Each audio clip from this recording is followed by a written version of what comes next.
Guess what happens when you write up your best employee after he came in to help on his day off? My buddy Steve had worked at this small business for over a decade. 10 solid years of showing up early, staying late, pulling his weight, and then some. He wasn't flashy or loud, just dependable. The kind of employee who quietly trained new hires, solved department issues before they became problems, and volunteered when no one else would. The guy you could count on in the chaos. The one every workplace wishes they had 10 of. Steve didn't just do his job, he made things work. And for a long time, management seemed to recognize that. But in the last year or so, the tone of the workplace had shifted. New faces in leadership, less appreciation, more micromanagement. The culture soured. It was no longer about collaboration or respect. It became about control. And while Steve wasn't the type to kick up dust, he definitely noticed. Still, Steve kept doing what he did best. Even on his days off, he'd often swing by for a couple of hours to get ahead on paperwork or help organize backlogged files. It wasn't required, and he wasn't on the clock, but he understood how those small actions made life easier for the rest of his department. Management knew he did this, and had never once objected. Then came the holiday season. You know the drill. Orders piling up, everyone stretched thin, long hours, short tempers. Steve put in a 60-hour week without a word of complaint.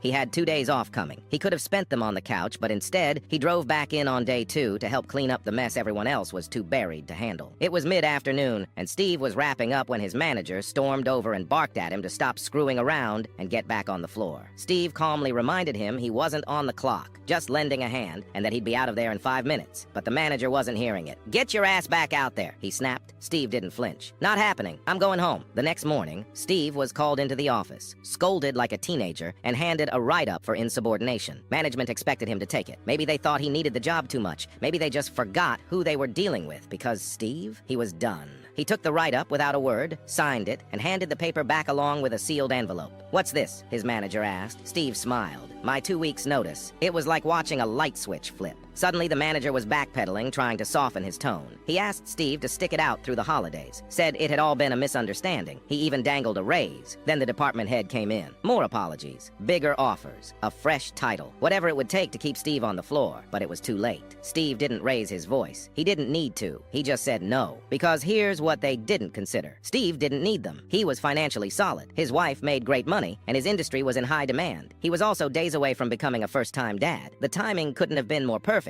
Instead of grinding through another miserable holiday season, Steve got to relax. No night shifts, no last-minute calls, no drama. Just time with his wife, time to prep for fatherhood, and time to breathe. The company, meanwhile, scrambled to fill the crater Steve left behind. It would take at least 2, maybe 3 people to do what Steve had handled on his own. Good luck training them before the rush hit.